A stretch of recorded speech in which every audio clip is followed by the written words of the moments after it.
Welcome, ladies and gentlemen, to episode 31 of the Harsch Review. We are a film and TV podcast hosted by two beautiful brothers. My name is Sean, and with me is Ryan. Hey, Sean, how's it going? And thanks for the compliment. Hey, no problem, Ryan. Stay beautiful. Yeah, always. How you doing down there? Isn't it like 190 degrees?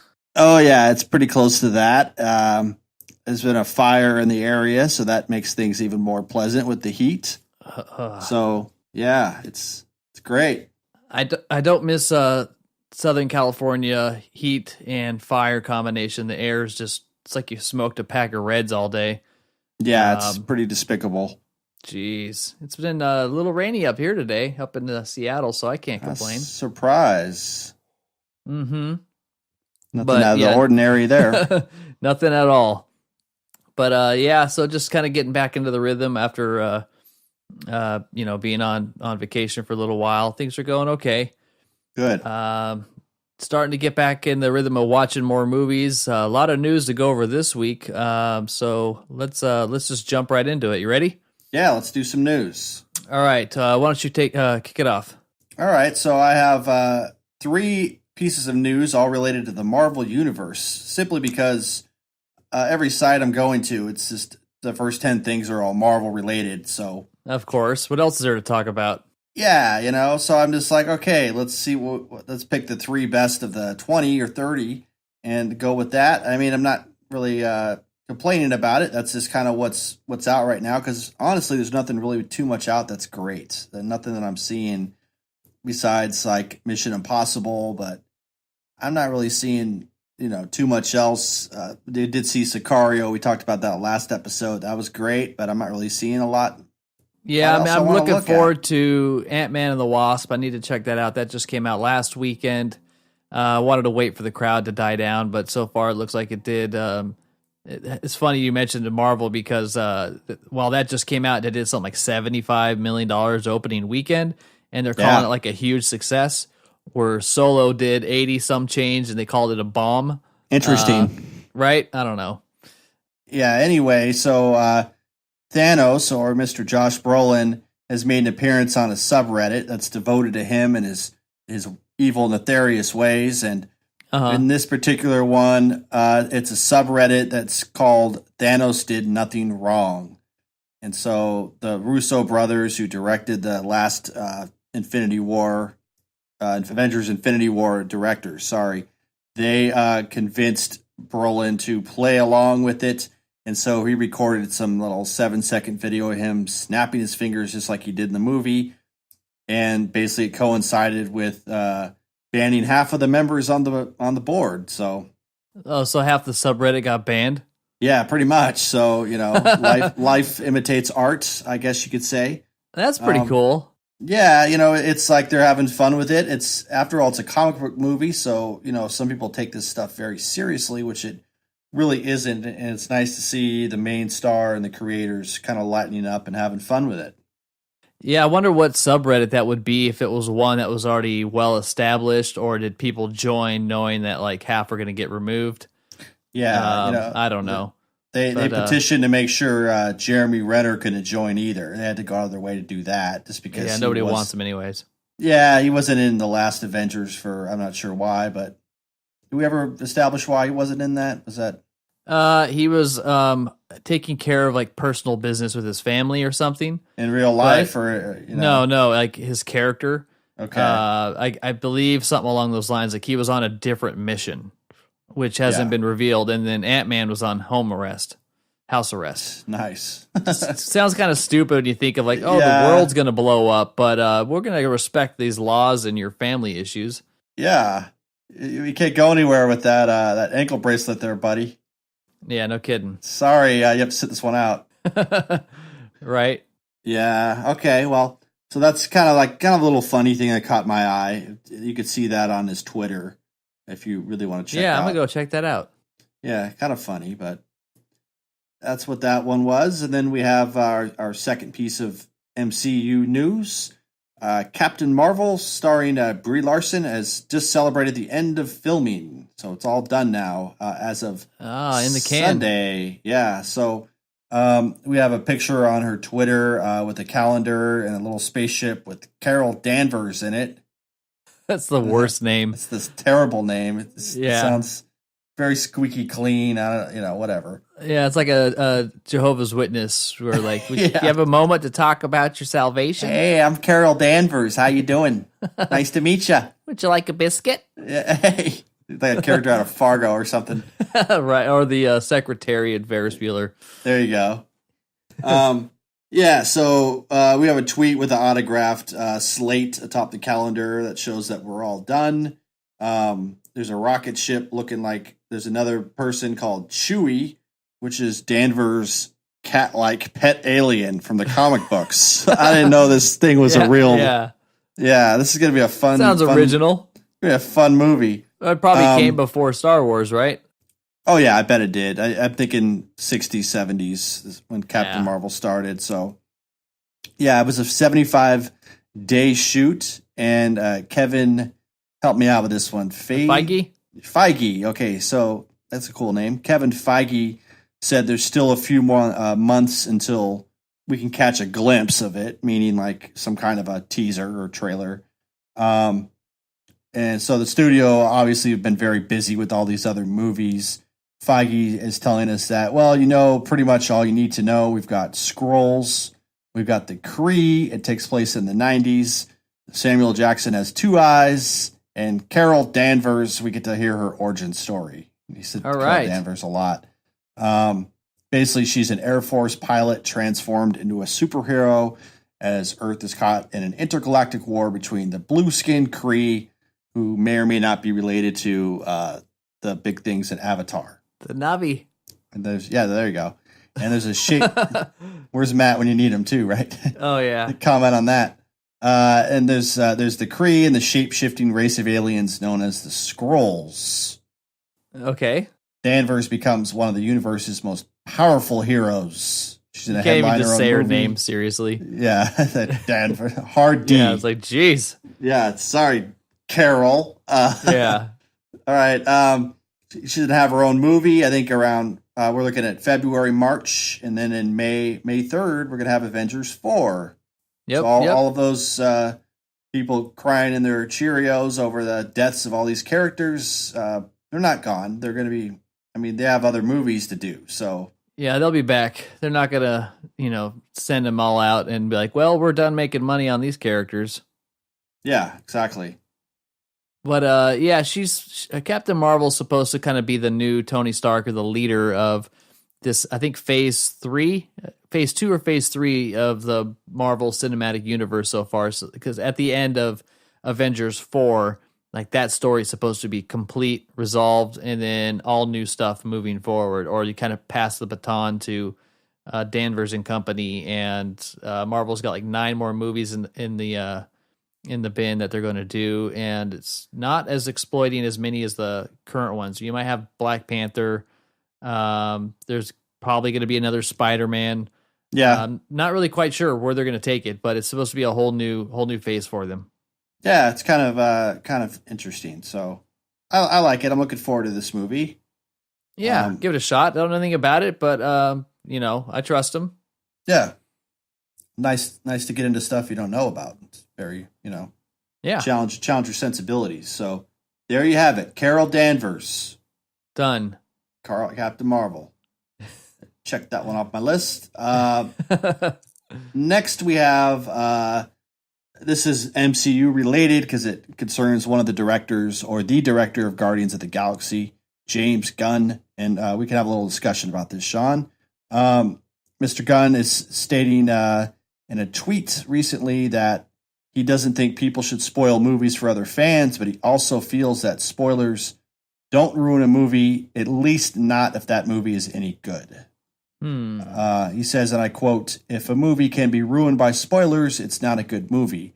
I'm opposed to spoiling things for folks, but studies show," I don't know what those studies are, but studies show knowing spoilers only very slightly affects the viewer's pleasure, if at all, and sometimes increases the pleasure of a well-crafted film. And he goes on to cite a link to this study, and I'll be throwing something up on the Facebook page and our our webpage here on this pretty soon, just so everyone can have a look at what we're talking about. He's not saying that people should go around purposely spoiling movies for people. He even goes so far as to say that people do that are called assholes. I quote, but he doesn't think spoilers are the end-all, be-all of the conversation around the movies. And he cites his own experience. He calls seeing and loving the movie Fight Club despite knowing the twist that's going to happen. Okay. So, so that's kind of, So what is your take on this? Do you agree? Disagree? Do you relate? It's really up to the movie kind of. I mean, it just really depends on the movie. I like going in there, knowing as least as possible. And that even includes like a trailer leading up to the movie. So, for instance, if I come across a trailer that's like 2 minutes, 3 minutes, I'm definitely not going to watch it if I really want to see the movie. Just because, as we've seen in a lot of these trailers, they're telling you everything. It's pretty much spoiling the movie already. We're talking more, I guess, about like reveals, whereas some directors, like Shyamalan, they kind of ride out their career on that reveal, and unfortunately, the movie is just kind of centered around that whole end point where you get some big realization. But other movies like Fight Club, it's kind of nice not to know the twist because it is kind of a cool twist and it really makes the movie what it is.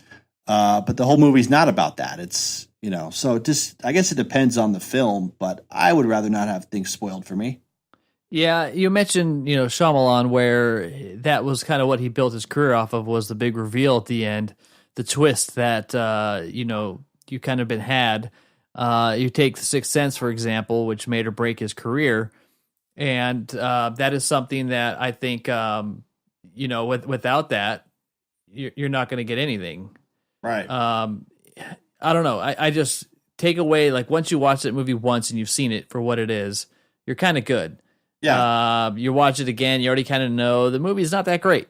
So I can understand from that point of view that if that's the foundation of what makes your movie enjoyable, yes, I would agree. But then other movies like The Fight Club, for example, that's part of the fun of seeing it. I remember seeing that movie with very little marketing or understanding what I was going to get into, and that's what made it better. Yeah. So some of the most memorable movies I've seen, I didn't watch any of the trailers. I didn't go into it. I went into it blind. It was just ready to kind of immerse myself in that story. Yeah. And that's the way to do it. But if someone spoiled it, it takes away some of the impact, but it doesn't mean that the movie's no longer any good. So I would agree in that respect. If you look at it from like an artistic point of view, of course. But if your movie is like all about that, then of course, with Fight Club, it's a great director. I'm not saying Shyamalan's a bad director, but with Fight Club, it's David Fincher, who is an interesting director. So there's like a lot going on in that kind of movie. Whereas, Sixth Sense, it's just like building up to that point. Yeah, and it is kind of boring, so. Yeah, it's a slow movie, man. It's a burn. It's a good movie, but it's like I don't have any burning desire to go back and watch it again. If anyone is a big fan of that movie, we'd love to have them on the podcast so we could devote an episode to that. But you take away that reveal. Let's say they just resolved it some other way and it didn't have this big hook. The movie itself really wouldn't lead into a whole lot. So I think that those movies kind of live or die by the hook. And those movies, in theory, they're well done for that kind of gimmick, but it's really just kind of a gimmick. I don't think it's really good storytelling. Right. I don't know. Yeah, it's definitely a debate that'll persist for as long as there's media in this sense, TVs and movies. I think Westworld 2, which we've talked about in the past, takes an interesting approach. But, I mean, if you see the season 2, it's so complex and there's a lot going on. It's like you could spoil that all you want, but you still have to understand what you're actually watching. You're missing some context or delivery. Yeah, you gotta piece it together. I mean, not to spoil anything, but season 2 of Westworld is a little disjointed in terms of the timeline. So, knowing how it's going to end is almost incidental to the fact that you got to piece all this stuff together. It's how they get there. Yeah, exactly. It's the journey. So sometimes, the old saying goes, it's not the destination, it's the journey. So sure. It just depends again on the movie and the series, especially with a show where you're devoting a lot of time, not sitting for 2 hours in a theater. You're just developing a lot of time or binge watching to some of these shows. To have that spoiled kind of sucks. Depends on the show though. Amen. With Lost, it was like, wrap it up already. Yeah, let's see. How are you going to get out of this one? Yeah, they kind of backed themselves into a corner with that show. Yeah, they kind of fenced themselves in a little too much. So interesting discussion. I wanted to run something by you really quick before I handed it over to you for the news, Sean. All right, hit me. This is old news, but made me think of. I came across this. I was listening to a podcast called Tinfoil Hat, which is a conspiracy podcast. So shout out to them. Not so into conspiracies. I really more find them to be entertaining and kind of fascinating, especially how much they get into some of this stuff. Not saying I'm a flat earther or a Bigfoot believer, but this stuff does intrigue me on some level. One of the topics of one of the recent shows involved this Ferris Bueller / Fight Club theory. I don't know if you've heard about this. We talked about Fight Club a second No, I ago. haven't. Yeah, it was interesting. It might take a little work to develop, but it is interesting to look at how much people read into films. If anything, that's kind of what this shows. It's just something that came up on Reddit quite a long time ago. It's just now come to my attention.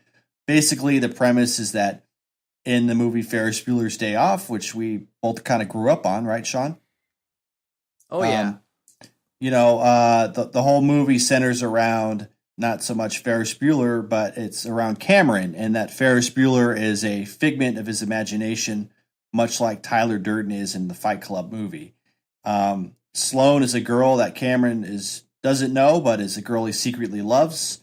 And the whole film more or less takes place inside Cameron's head while he's laying in bed, sick.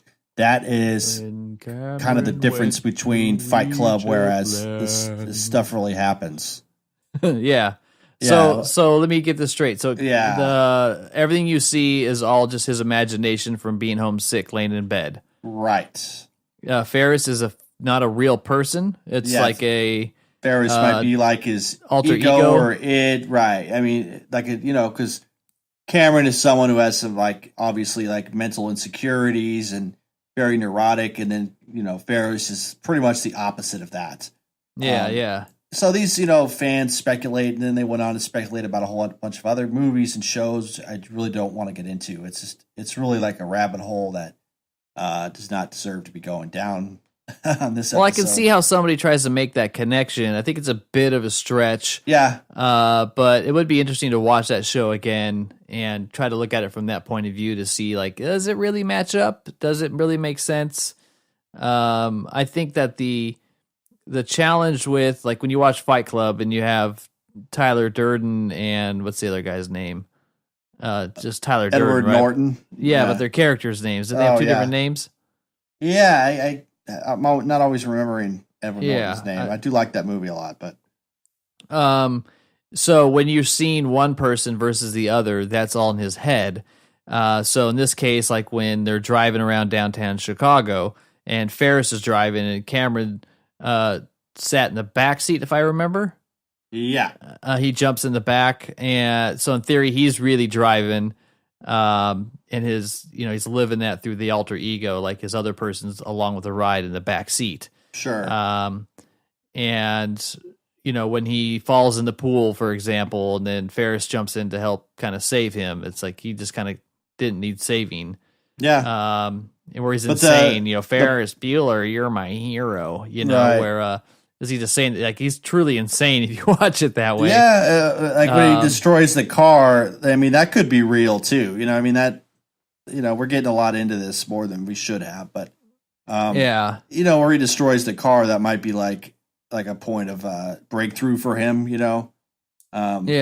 Some people even speculated that he's like the teenage version of Edward Norton from Fight Club, which is kind of ridiculous because, that's a stretch. I don't think John Hughes was, his movies were pretty much like iconic 80s movies, but I don't think he was sitting around delving into all this stuff. You know, they're pretty much like surface level films, nothing too complicated. You know, that's what they are. But I saw that, I thought it was interesting, and wanted to bring it up on the show and see what you thought. Yeah, it's a good topic. I'll need to look. I'm sure there's gonna be a couple of good YouTube videos or something that go over the whole thing. Yeah. So looking forward to checking that out. Yeah. So anyway, all right. that's what all I have for the news today. Exciting. Yeah. All right, so let's kick it off with the first official teaser for Sacha Baron Cohen's upcoming Showtime series. Yeah. So on Twitter, he kind of released a little clip. I sent it to you. You watched it, right? Yeah, it wasn't like a lot in there, but it's enough, you know. Yeah, it's so the imagine if he was undercover secretly filming a new show for about a year. And I guess that's what we're getting. And it's some kind of shameless, unhinged, and cold-blooded character that's been described. Don't know exactly if he's probably going to be, I would assume, some crazy Republican type of guy. So it's not any of the characters he's done before. Not that it doesn't look to be that That's way. Great. But the clip, which is pretty funny, just kind of shows Dick Cheney sitting in an armchair, and you can hear in Sacha Baron Cohen's voice, like, "Would you sign my waterboarding kit?" and hands him like this little waterboarding kit. And then Dick Cheney signs it. It's like, sure. Yeah. And then afterwards, you see Dick Cheney go like, wow, no one's ever asked me to sign their waterboarding kit before. You just didn't make that connection. Like, yeah. So I don't know where it's going or how many people he got, or if he got a big fish like Donald Trump bust on camera or something. Who knows? He may have. Yeah. Because he released a video as well a couple days ago that said something along the lines where Trump was just talking smack about how he's not talented, not funny, blah, blah, blah. Fired. He's the only person to walk out on his Ollie G show, which, you know, Sacha called out like after 7 minutes. Yeah, that's not true. Andy Rooney walked out in like 30 seconds. Yeah. So, and he said, but now I'm, you know, I've graduated from Trump University. I'm coming, and shows a logo of Trump University on his little teaser. So, nice. Yeah, it looks kind of interesting. Curious to see what he does, but it's glad that he's kind of getting back to his roots. Yeah, he hasn't done anything in a while, huh? No, nothing other than a couple of those cheeseball movies and stuff like that. Yeah, and I really liked that series, the original Ali G show. That was great. Yeah, I loved it. Guy's very fearless, and the worry was that he'd run out of people to prank. You know, once started. You know, that's why he did. People like recognize him and figured him out. Yeah, he went to like the South pretty much just to do Borat because, you know, no one's really seen that kind of stuff down there. Didn't really know what to make of it, but he's taken a great angle. He's always been like a really good like social critic. You know, he combines like that physical humor with some thought-provoking stuff. So I'm looking forward to anything he does. Yeah, I don't know if it's enough to get me to sign up for Showtime, but we'll see. Yeah, hopefully we can order it at some point, but yeah, you might be able to. You might be able to just buy it like on iTunes or something, and they'll release it every week. Yeah, probably something like that. But if it could be like a half hour, it could be an hour. I don't know how much content's there, how many episodes. So, but it's been hush hush for a while, and so now it's kind of coming out. So I think coming out like this weekend. I think. Yeah, the 15th. I think is when we're going to finally get an idea what it is. Nice. All right, let's move on. So Sony had another blunder where they accidentally uploaded an entire movie to YouTube instead of its trailer. So yeah, there's some movie according to The Independent called Khali The Killer, and it was up on YouTube for about 6 hours. It was just supposed to be the trailer, and somebody just published the whole movie. It's about an hour and a half long. I mean, this is like a direct-to-digital DVD type thing, so it's not, you know, you're not looking at the Revenant or something huge. No. And it kind of leads to the questions of how did this happen? What kind of quality controls in place? And the conspiracy around this one was it intentional because they know the movie's a bag of shit? Yeah. And they want to kind of generate some free press at the expense of oopsie. Yeah, I mean, it's like they're not going to make any money off it if people are just going on YouTube, right? No way. Yeah, but so it's like, getting free press for that mistake for a movie that should have no dollars spent for marketing. Yeah. There's no critic reviews, no audience score on Rotten Tomatoes. Who really knows? Ouch. Definitely does not look like something that anybody would be interested in. Not me. I think it's just a pretty funny blunder that if it could have happened with this kind of movie, could it happen with anything? Right. Who knows? Maybe you'll accidentally get the Avengers 4 a bit early when somebody screws that one up. Yeah.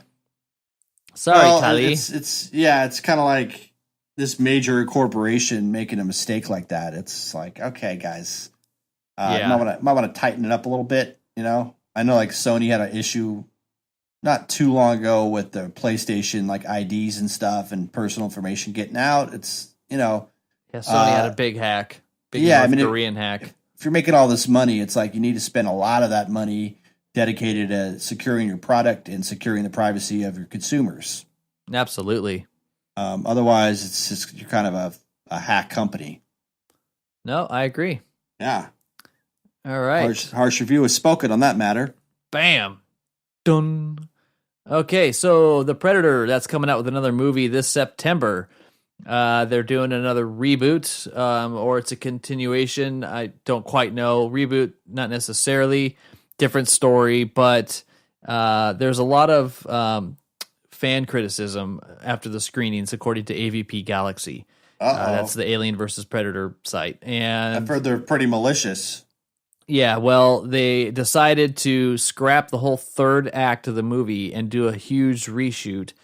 Slight spoiler, but not really because they're fixing it. But I guess there's this heavy presence of friendly predators that were in the film. And these were predators that turned friendly, which didn't work in Alien versus Predator, which I don't really remember. But I guess these are allies at some type with the humans because we're fighting aliens. So they're not they don't go around and like chop people's heads off and.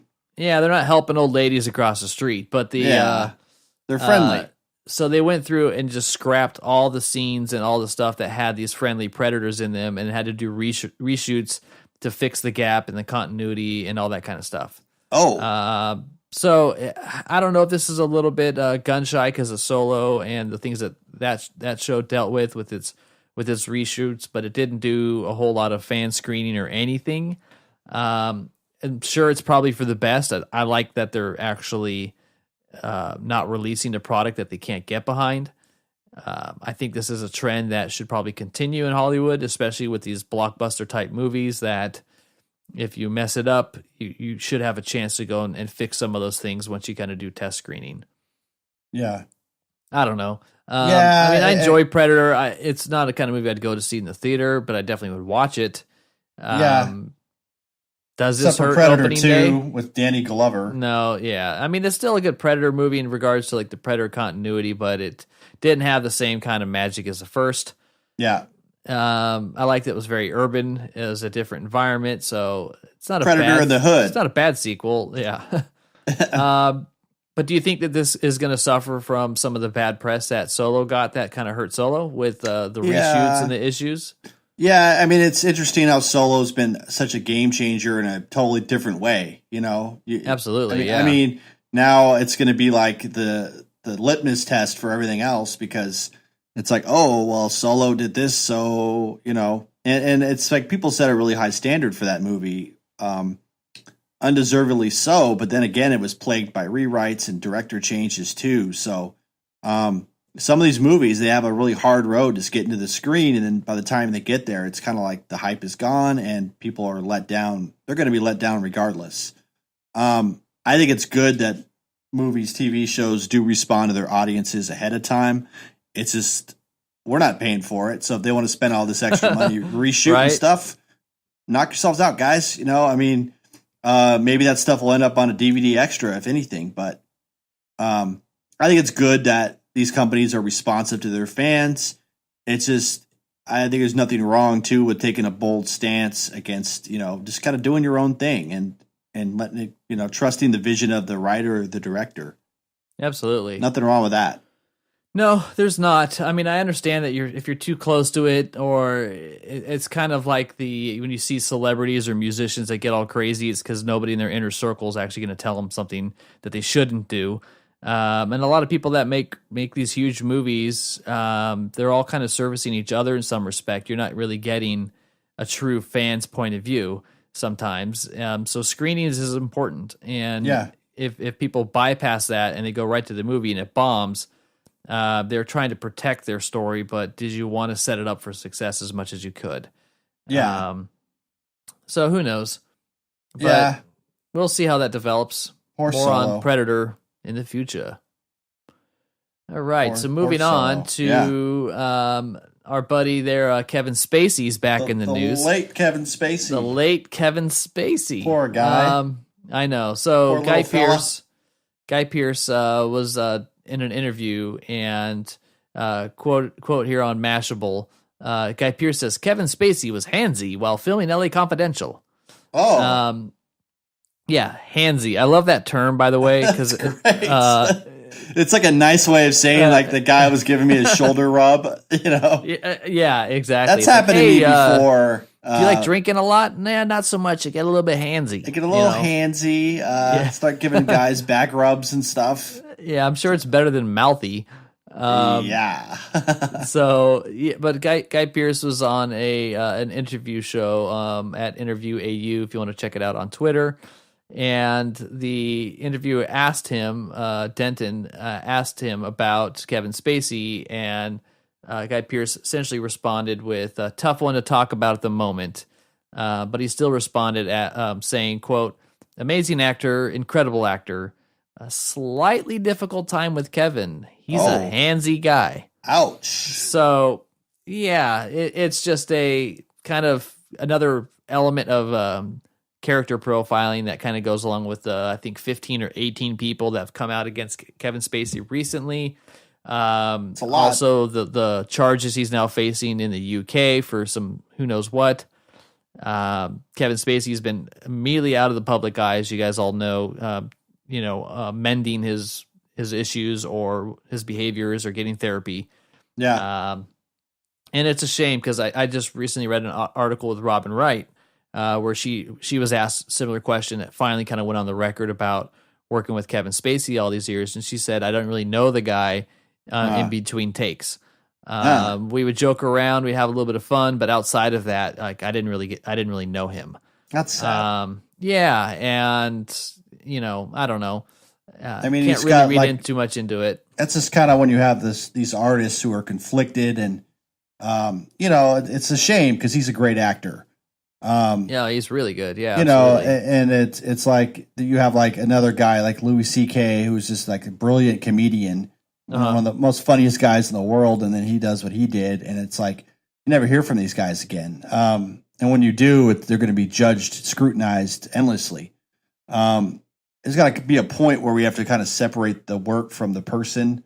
I think we hold actors, actresses to a very high standard, and at the end of the day, they're just people, like everyone else. Yeah, they're just people. They have a certain, artistic bent to them. They found something they're good at, and it's or bad at, because some of these guys aren't that great. And that's what they do with their lives. But again, at the end of the day, they're not perfect at all. Well, I think what the great thing about the whole Me Too movement is you're exposing just a lot of bad behaviors in Hollywood up and down, where it kind of knocks down the whole celebrity profile a couple notches, which makes me happy because I really don't like the notion of celebrity. Yeah. Or at least not. I don't think an artist in that as an actor or something like that really should be worshipped like how so many of them are. More so than like your everyday heroes. Yeah, you're not really changing. You're not changing the world per se. And I think that a musician probably, in my opinion, deserves more worship as a celebrity because of like their influence. Not saying that an actor can't do that, but I guess the best way I can phrase this is an actor essentially is bringing to life somebody's story and playing a part, but they're not necessarily always the artist themselves, where a lot of times a musician is, they're the single vehicle for doing a lot that. Look at Led Zeppelin, like those guys. Yeah, don't get me started on that. If you want to talk about, read Hammer of the Gods, if you want to talk about guys behaving badly, it's a different era, so it's interesting how this stuff has changed.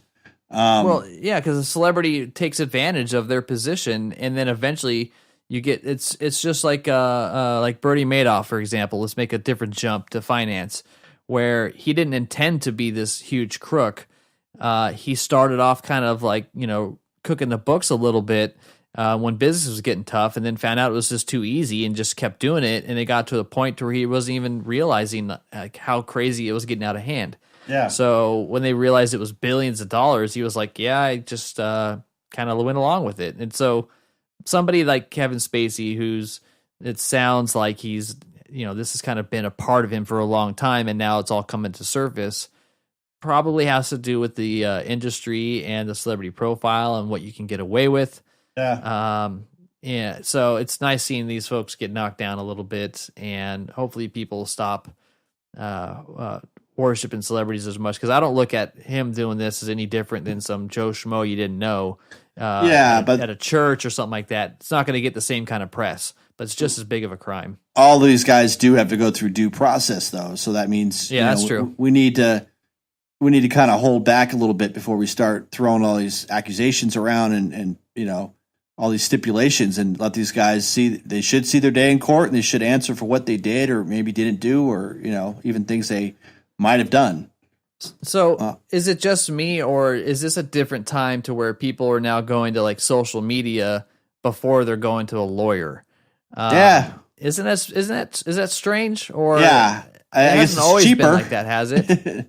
Not really. I mean, but the way it's always been is this stuff never really came out, Yeah. Until much later it was exposed in some journalistic fashion. But it's social media it's very convenient. You could, pull it up on your phone in seconds, and then you have a microphone, you have a voice, and, so, it's an interesting time we're living in where this has taken hold. It's really sad that people can't just talk to each other, Yeah, absolutely. They can't just communicate or confront these people, or even, like I said, follow the legal, the legal guidelines and make that stuff happen, instead of, let's call a press conference, but first I'm going to go on my Twitter and say all this crazy stuff. And, Guy Pearce, he's going to say that in an interview if someone's going to press him. He's not a bad guy for saying it. It's just, no, not at all. They're going to have to say it, at some point. They might even be called as a witness in court. But I think it's crazy how people just jump all over that. And then it really reminds me of like a feeding frenzy. It does. It's a sharks in a pool, and then you're throwing stuff in there, and it keeps proliferating. Yeah, it's crazy a to bit see. of a mob mentality. It's kind of like, oh, she's a witch. Yeah, burn her. Just burn the witch. That scene kind of sums it all up. Turned me into a newt. Yeah, but I got better. Yeah. Yeah, that's Monty Python and the Holy Grail. That's what it is, though. Basically, she's like, that's what. Because I mean, it just shows, and that particular scene showed that these are people who aren't very intelligent, and one person will say something, and everyone just kind of jumps all over it, and maybe modern times, people have been, I hate to say it, but kind of dumbed down by the social media. It's like that story, we posted many weeks ago with Chris Hardwick and his ex-girlfriend saying he did a bunch of crazy shit when he was with her, and just and instantly, there's this the status of let's pull him from his Comic-Con panels, let's not move forward with his show, let's take him off these things, and then let this run its course. But it's not a legal issue as far as I'm aware yet. It's just one person's word against the other. There's people on both sides. It does kind of suck that, you can go and say anything. And what if this really turns out to actually be just all farce? How horrible is that for that individual? But then if there's truth to it, it should, like I said, it should do its due process, but most of these have not been handled traditionally. It's been more of public perception, public persona. Yeah, then by the time it gets to court, I mean, good luck finding a jury who has not heard about this. Sure. Like with Mel Gibson, he came back, right? There's people that have, Robert Downey Jr. had his drug issues, and he definitely came back, and there's been a lot of success stories. I mean, those guys really had to work hard. I mean, it took a long time, but they win the public over. Yeah. I don't see these types of these types of folks in relationships doing that because it's a different type of I don't know, different vibe to it. Crazy damage to people that they've maybe been harboring for years and are just now coming forward. It's just not always done in the right way. Yeah. Yeah, well, let's move on to a couple more topics and we'll move on to what we're watching. All right.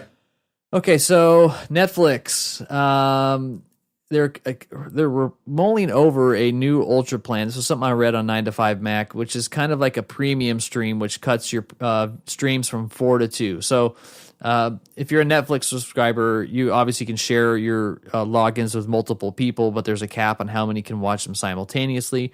Right now, I believe it's 4. You can have, I think, 5 profiles, so that only means that 4 of the 5 can watch simultaneously.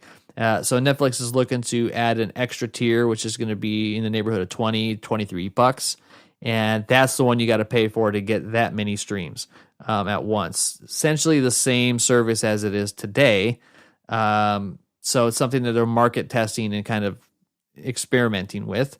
And I bring this up because in a recent poll that I read on Variety, Netflix, according to a sample population of 2,500 people, they're number one with 27% of the number is the most watched platform, followed by basic cable. 20% broadcast at 18% and YouTube at 11%.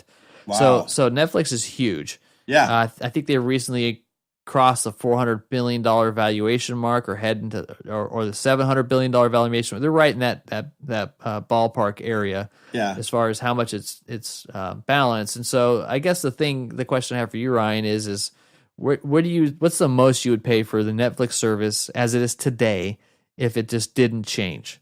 Like where's that price point where you walk away? Is it $20, $25, $30, $40, $50? I mean, where do you honestly think that is? I mean, I'd go like 15, but it's like honestly, if you raised it up higher, I'd probably begrudgingly pay it, because I do watch a lot of stuff on Netflix. I do pay attention. I mean, I canceled my cable a long time ago. So I've been relying on, Netflix, Amazon, Hulu, HBO. And those are besides Netflix, those are good networks. They just don't have as much content as Netflix. But that doesn't mean that everything on Netflix is great. I mean, you're going to have, if you have a lot more content, you're going to have a lot more shit. So, I would, begrudgingly pay probably more than 15. I mean, it's just kind of like people besides me are going to be asking, well, if you're going to raise the prices, what are we getting? What extra are we getting? Are we getting higher caliber shows or what? I mean, so. No, it's a good point. I mean, I think right now Hulu's cost me like $15 a month or whatever it costs. I pay, I think $14 for Netflix. And that's $14 or $15, and that's with like the 4K on the shows that have it option. I pay $39.99 for YouTube TV, which is something that I've always kind of been on the fence with. There's some stuff on there that I can't watch anywhere else. Yeah. I'll sometimes watch some sports. It's, and it has its own little DVR, unlimited DVR option. That's cool. But for the price, Netflix is definitely the best bang for your buck. And I definitely think they could raise their price point significantly and people would still pay it. I think the majority would be okay paying $29.99. Yeah. Amazon Prime is raising their prices up every year now. It's $120 something now. Yeah. And that comes with the whole 2-day shipping thing. And then you just get their version of Netflix, obviously, which is but I don't have an issue with paying more if the value is still there. I just wish they would invest more into the browsing experience, maybe add some social elements like see what your friends lists are, make recommendations, a better rating system. Yeah. Help you categorize increase that movies. Interface. Yeah. Like make that interface look better and a little more dynamic and not so kind of like 10 years ago. It's very linear. Yeah. And it's outdated, I don't know. I mean, it's okay on Apple TV. It's better on PlayStation, I believe. Yeah, it is. It's not bad, but still, it's kind of like I'm always searching for stuff. Yeah, I'll go to the app and I'll add stuff to my list and then click on Apple TV just because I don't want to deal with it on Apple TV. Yeah, that's smart. Hulu's interface is like very flashy. huge hero images of everything, but it takes a lot of movement to view a whole catalog. You don't really get thumbnails and stuff. Right. So there's a little bit too flashy. And then YouTube TV is very much like just like a DirecTV or a DVR kind of view. And then you do have like your DVR archive option to where if I see a movie, let's say it's Avengers, and I click on that movie and you can add it to the library, and then the next time it plays, it'll just record that and save it to your DVR. So it'll show you all the movies that are currently in circulation on all the cable channels that it offers. You select the ones you want, and it'll grab them next time they play. Plus, it has ones that are already there. Netflix's price is going to continue to go up. I don't think it's going to outpace stuff like Hulu significantly, but I think that they're going to start leading the market in price point more than they have. They're going to have to. Yeah, and it makes sense. More options for the consumer. But as it stands right now, I definitely think they could be charging more. Yeah. All right. Well, maybe they'll take a cue from you and just do it. Yeah, just do it. Well, Sean I guarantee from the you Harsch Review podcast said do it. So, sorry, guys. If anybody from Netflix is listening, head over to patreon.com/theharschreview and send us a cut of those profits. Yeah. I greatly appreciate it. Thanks for your support, Netflix. All right, so final news story for today before we move on. And Ryan's Boo, Stanley Kubrick appears to explain an ending in 2001 in a newly surfaced video. This is according to metalfloss.com. And there was an interview that took place, I think, in 1980, 81. It was a video that was posted on Eyes on Cinema YouTube page. And it's a filmmaker that Junichi Yao on the telephone in 1980 with someone who is purported to be Kubrick. So I think there's some authenticity to this, but for the most part, it sounds legitimate. And Kubrick was making The Shining at the time. And in the interview, the interviewer asks Kubrick what exactly happens at the end of 2001, and what Kubrick's explanation is probably the best version I've read. So I wanted to read this to you real quick. It'll take me a minute to get through it and see what you think. All right, so Kubrick says, quote, "I've tried to avoid doing this ever since the picture came out. When you just say the ideas, they sound foolish, whereas if your dramatized one feels it, but I'll try. The idea was supposed to be that he is taken in by godlike entities, creatures of pure energy and intelligence with no shape or form. They put him in what I suppose you could describe as a human zoo to study him, and his whole life passes from one point in that room. And he has no sense of time. It just seems to happen as it does in the film.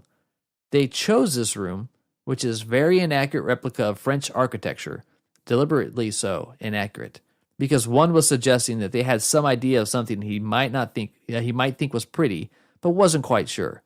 Just as we're not quite sure what to do in zoos with animals to try to give them what they think is their natural environment.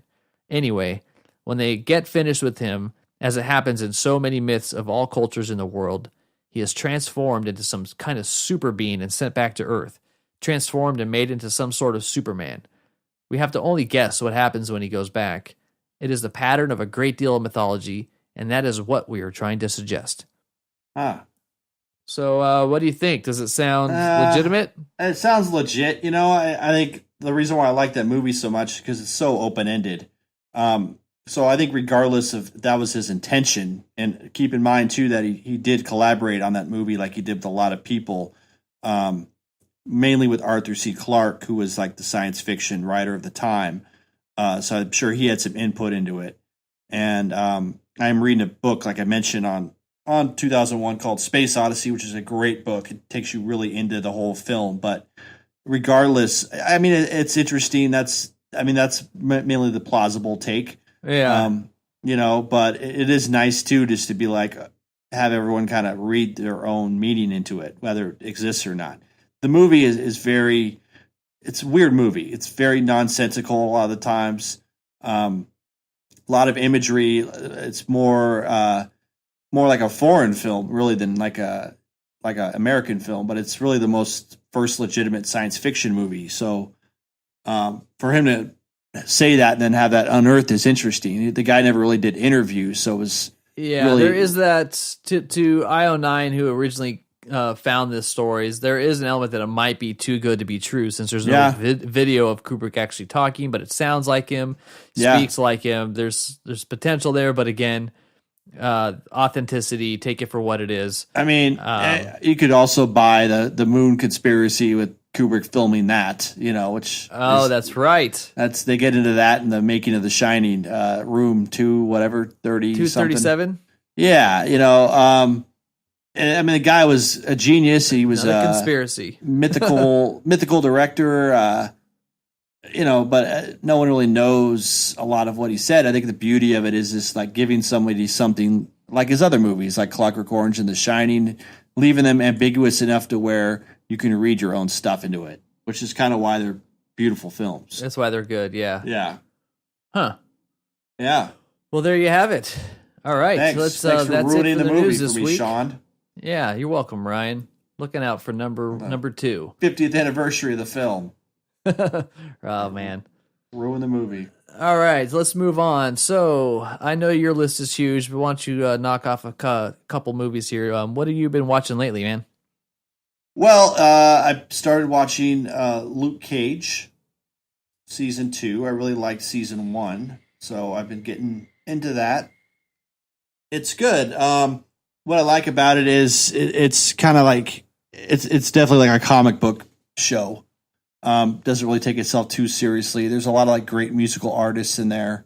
There's like a lot of the action takes place in this club, so you'll have like a lot of musical artists that come out and do stuff, just for this show, which I think is really cool. Sure. Gary Clark, a guitar player I like, he's in it for a little bit as an example. But there's like, a lot of stuff going on. There's a new arch villain called Bushmaster. Bushmaster. Yeah. Like a 70s porn star. Right. I am the Bushmaster. Yeah. Yeah. Uh-huh. So he's cool. I like him. A lot of people talking about him. I haven't seen Luke Cage yet. I mean, just from Jessica Jones and stuff. But is it have its own identity? Is it pretty good? Yeah, I like it. I mean, keep in mind, like that was the first thing Tarantino was going to do. He wanted to do a Luke Cage movie way back then. So definitely up his alley in terms of like just how it looks. It's not like overly crazy violent. It can be at times, but it's a good show. I'm really enjoying it, and I'd like to get into the other shows that kind of center around that New York Marvel comic universe. So next will be Jessica Jones, Iron Fist, and then the Defenders. I haven't seen any of those yet. I've seen Daredevil, working on this one, and then I'll be getting to those other ones in due time. Yeah, I've seen Jessica Jones. I mean, it's not bad. It's a little bit melodramatic, and that's kind of what makes her character as a superhero that fights depression and anxiety and things like that. And she does a good job. It's well made.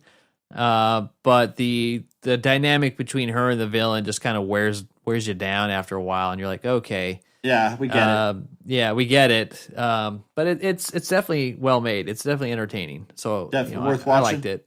Okay. Yeah, I liked it. I thought it's good. It's just it's one of those seasons, not like Daredevil, for example, where you get to a certain point where you could walk away and be okay. You don't really care how it ends. Yeah. So really test your patience, I think, in some areas, but you end up burning through it just to kind of, complete it. And it's good. It's not great, but it's good. Heading over to Hulu, I was planning on finishing season 2 of Handmaid's Tale. And then I found out there's one more episode coming out this week. So yeah, calm down. I was trying to burn through I saved, sometimes you watch a really good show and you want to save up a couple and just kind of binge them. And then I was like, oh wait, there's one more. Shit. So it's been great, man. Season 2 has been good. It's like it's very emotional. Some of the scenes are very like heartbreaking and emotional.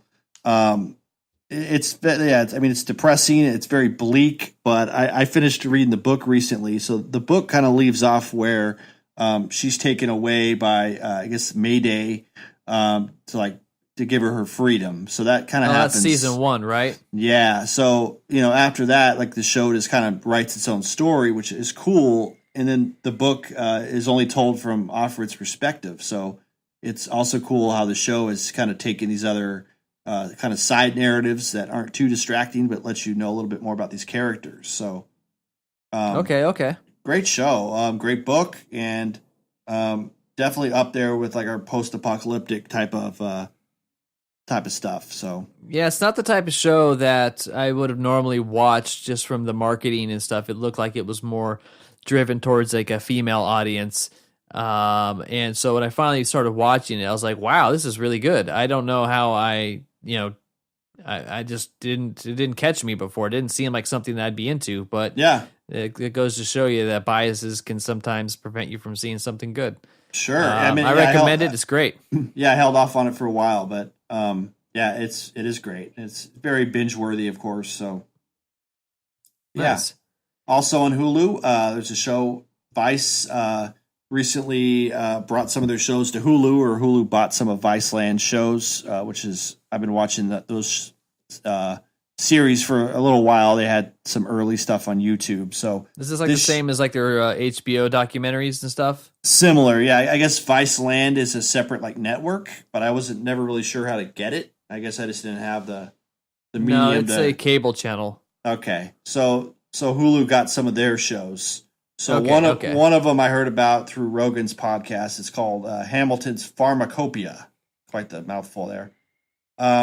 Basically, it's just this like skinny, gawky looking dude who goes around the world and explores how different cultures do drugs and, you know, the history of drugs. And by drugs, I'm meaning things like, peyote, magic mushrooms. But then he also explores stuff like PCP and things like that. So is he not a user, right? Is he just doing like investigative journalism? Oh, he's a user. I mean, he doesn't do PCP and stuff, but he did some like mushrooms and peyote, and like there's a crazy cactus. He was, so he definitely gets into it. It's interesting to see how certain other cultures in the world view these things as opposed to ours.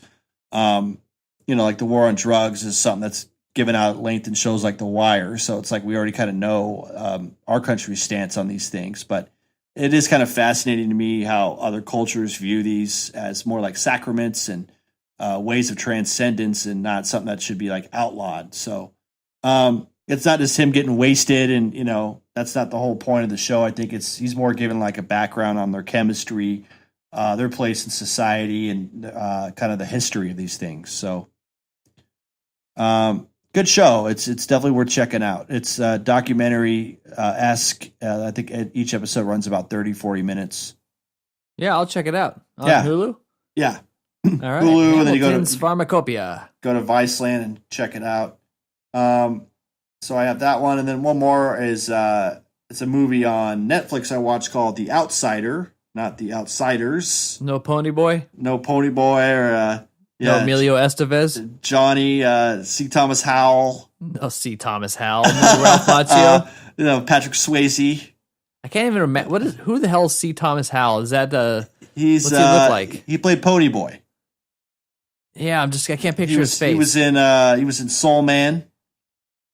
Okay. Like a very inappropriate movie. Yes, it was. And then he just like kind of disappeared for a while. Soul Man. Yeah, that was a. Geez. Yeah, that's right. Okay. Yeah, look him up. Very 80s, dude. Totally. Yeah, the guy, he was in a movie with Rutger Hauer called The Hitcher.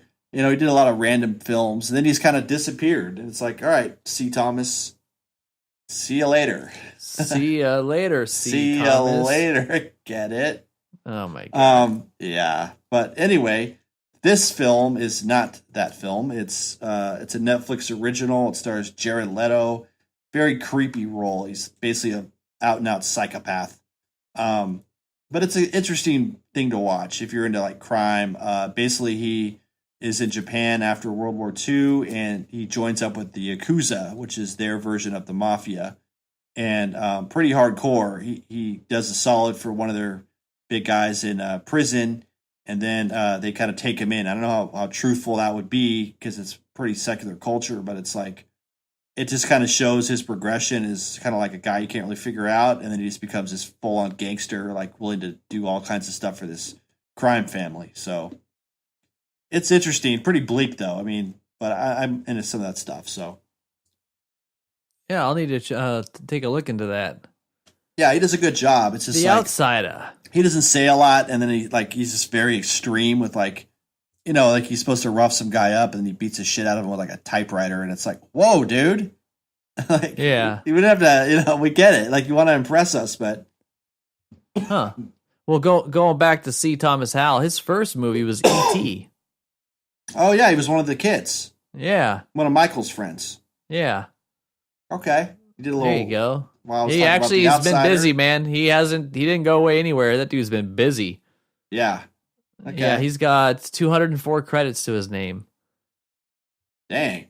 Yeah, See look at his Thomas Howell. IMDb. He's been paying the bills. He was in The Punisher. Oh, yeah, he was in Animal Kingdom, the TV series. All right. You might know from that Ray Donovan TV series there, Outcast. I don't know. There's a bunch of junk in between that I'm not going to name, but yeah. C. Thomas. Wow, I guess paid. I guess we'll see him all over the place. Then. I need to check out this movie called Bigfoot Wars, where he played Zeke. What's this? Sweet.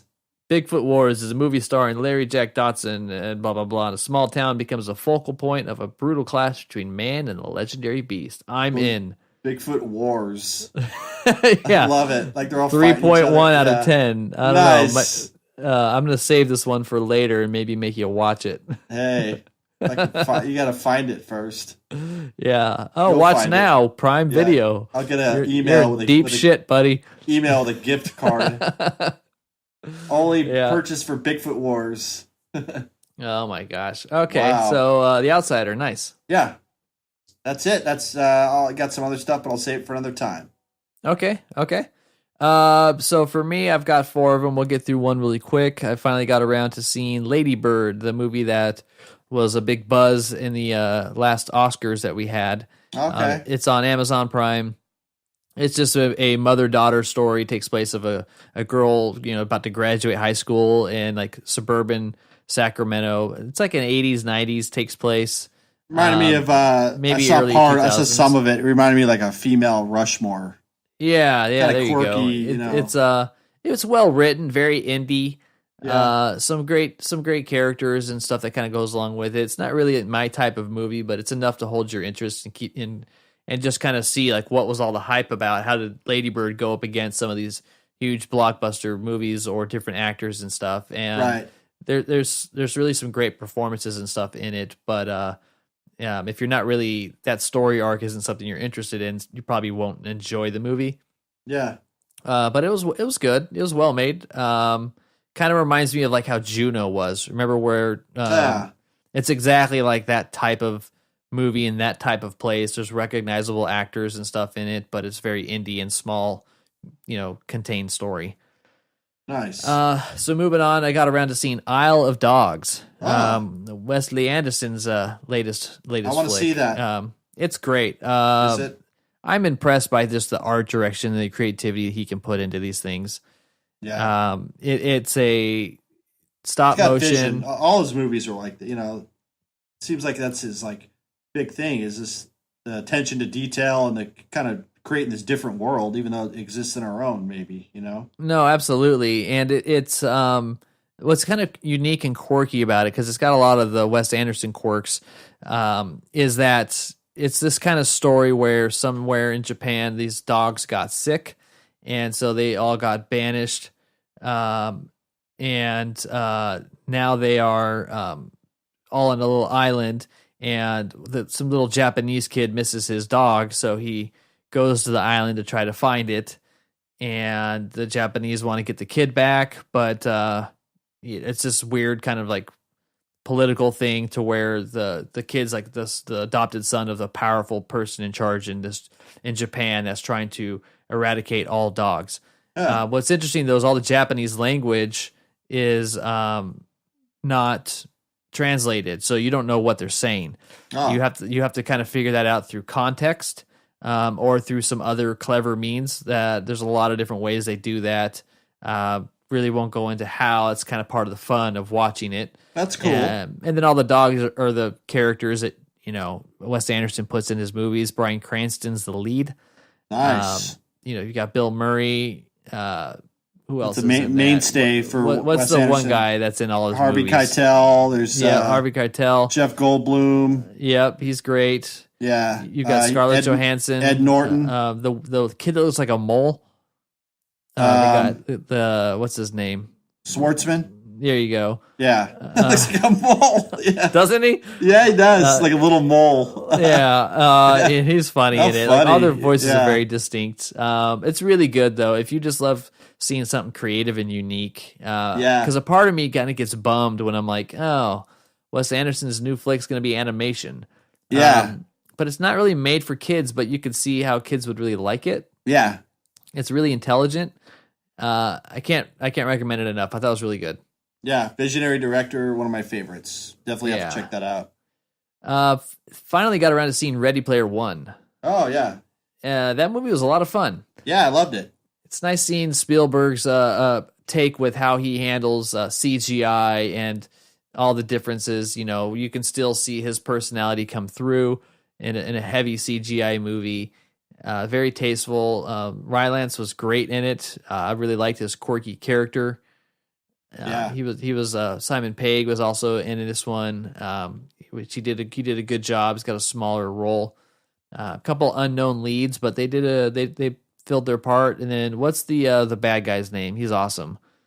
Ben Mendelsohn. Yes, Mendelsohn. That dude's great. He's great in everything. Yeah, he so not to spoil anything because the movie's full of Easter eggs and moments from lots of different movies, but my favorite moment was when they paid tribute to The Shining. Yeah, and that was, I guess, you've read the book, right? Yeah, I love the book. So I guess the scene in the book, I haven't read it, but where they were doing a War Games, the movie War Games scene. Yeah, Spielberg replaced it for The Shining. Whole thing. They also reenact Holy Grail.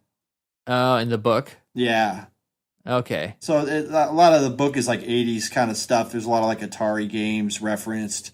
Whereas the movie, it made it a little more expansive, because not all especially younger audiences aren't going to really know what War Games is. I mean, we'll know, but sure, not everyone who goes will know. So, well, Spielberg went through a lot of trouble for how he represented The Shining in this movie, because the majority of it is all digital. Yeah. And I was just kind of reading about how they did that. But first, it was kind of the why. And for Spielberg, he said, quote, "It was nostalgic for me because I first met Stanley Kubrick on the set of The Shining that he kind of shows in the movie. And that was the set that was going to become where they were going to film Raiders of the Lost Ark, like with the fertility idol temple and the rolling balls taking place in the same place as the Grand Hotel's lobby, I guess. And so that's where Spielberg kind of met Kubrick finally. And he went on to say, quote, the set was exactly the way it was in the movie, all finished. They weren't shooting yet, Spielberg says. Stanley had a model of the set on the table where the typewriter is, and he was using a Nikon camera with an inverted periscope lens, actually taking still photographs with tiny stick figures. And he was prospecting for shots. So Spielberg goes up to Stanley and looked at it and says, "You got this whole set, and you're looking for shots on a small 1/4-inch scale tabletop model?" Right. And Stanley replies, "Yeah, what's wrong with that?" It was just very Different fascinating guy. to him. Yeah. I know. Talking about that guy a lot.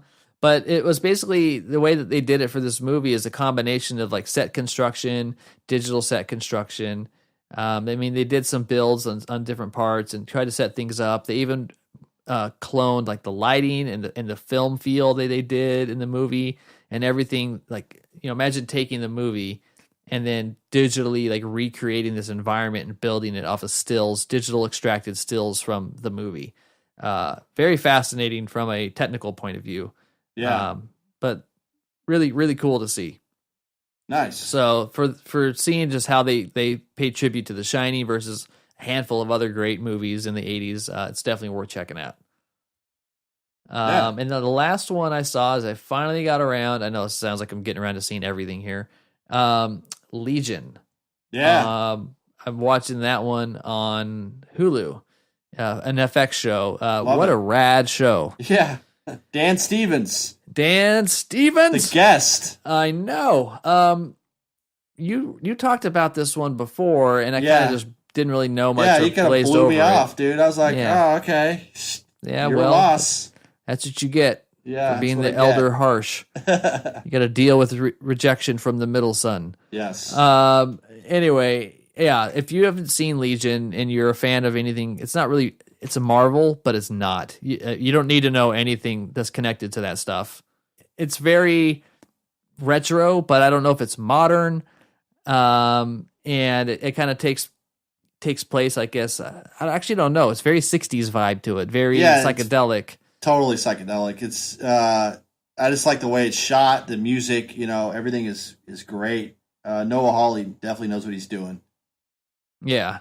Yeah, it's the same guy who did Fargo, right? Yeah. Mm-hmm. And it shows. It's just very well made. There's a lot of variety from episodes to episodes. It's one of those ones where I'm like, how did I not jump on this earlier? This is like right up my alley. I really enjoyed it so far. Yeah. So Legion, if you haven't checked it out, go and watch. Put that to your list right now. It's really good. If the first episode doesn't hook you, then I owe you $1. Sure. Ryan will pay. No, yeah. Let me go check out my change drawer. Oh, so grateful there. Drawer, yeah. Give you a bunch of pennies. All right, so let's close it out this week. Talking about our mission, should you choose to accept it. Yeah. So a couple weeks ago, Ryan tasked me to watch Carnage. I had a little bit of a vacation disruption. Finally got us around to seeing that. It's an interesting movie. It's definitely something you would recommend. I would probably never watch this if you didn't tell me to. That's kind of the point. For those who haven't seen Carnage, it's got John C. Reilly, Kate, what's her name? Winslet. That's I was going to say Blanchett, but Winslet, Jodie Foster, and Christoph Waltz. And it all kind of it's based off a play, I guess. Yes. Definitely felt like it. All takes place in a single room. And it's basically just two parents who met each other because their kids one kid busted the other kid's teeth out with a stick. And they just kind of have their debates and arguments, and the conversation flows in so many different directions, but it's it's really good. It was very interesting. I mean, it was the right length because it can wear on you a little bit at times, but it definitely kept my interest the whole time. It was engaging. Right. It's interesting just watching a movie that's really more like you're watching a play and it's treated as such. So I kind of respect that. It's a nice variety compared to a lot of heavily produced stuff. It's really just based on their acting performances and just the writing alone. But it was entertaining. Actors. Yeah, it was entertaining. Yeah. Glad you liked it. Combination, good dynamics between the actors. Absolutely. Right. Glad you liked it. Yeah. Yeah. Nice. So what about you? What did I tell you to watch? You gave me What We Do in the Shadows. That was a very funny movie. Yeah. I didn't really expect this one. It was on my list for a while. I kept kind of looking at it at the corner of my eye. I was like, what is this? Yeah, pleasantly surprised. It's basically, let's say you take like Dracula, Interview with the Vampire, cross it with this is Spinal Tap, and this is what you have. So yeah, it's kind of a mockumentary style about vampires living in the modern world and all the problems they have to deal with. And they're like losers. Yeah, like the only reason people talk to them is because they want eternal life, and then they they can't do it. So. I thought it was really funny. A couple guys from Fly the Conchords were in this, so the humor is great. I was very surprised by the special effects. I was like, wow, like this is kind of very tasteful and simple. Yeah, with these kind of movies, you don't really expect that. You expect it to be a little more like campy or just kind of like I see the zipper on the back of that monster thing. Yeah, right. This one though, it was like, well, okay, they had a little money for that, so. Definitely recommended to anybody. I mean, it pays homage to pretty much every like vampire movie you can think of. It throws in some stuff with werewolves, like werewolves in there, but it's not like ripping off these genres. It's just kind of like referencing them and making its own thing, which is funny. Yeah, it's really good. If you're looking for something that's kind of funny, and you like the whole vampires, and you want very dry slapstick type of humor, it's on Amazon Prime. You can stream it now. What We Do in the Shadows. I mean, I stumbled across it and just like, what the hell is this? Like 1 a.m. And then I watched it and I was pleasantly surprised. Like, wow, I just kind of found a gem here that I really liked. Yeah. So that made it easy for me to send it your way. It's a good flick. Yeah. Thank you for turning me on to that. It's very, very so funny. we'll pick this one up again in a week or two. Okay. I want to get a couple and caught up on a few other things, but yeah, nice. Thanks for the challenge. Yes. Much better than the last one we did. You've evolved and come a long way. Thank you. All right, well, that's going to do it for this week's episode. Thanks again for stopping by. If you're new to the show, you can visit us over at Facebook or Twitter, Instagram at The Harsch Review. And if you're a longtime listener and you want to continue to support the show, head over to patreon.com/The Harsch Review. There you can kind of submit movies for review, your top 10 lists, all kinds of good stuff where you can engage with us a little bit more. Again, thanks a lot for all the support and feedback, you guys. Having a lot of fun here. That'll do it for episode 31, and we'll be back with you in a week. We'll see. We got some things up our sleeve for right around the corner. Yeah. So until then, my name is Sean. And I'm Carol Danvers. No? Yeah, no. All right. I'm William Neeson. Goodbye, everybody. That's the last episode of The Harsch. Sean is looking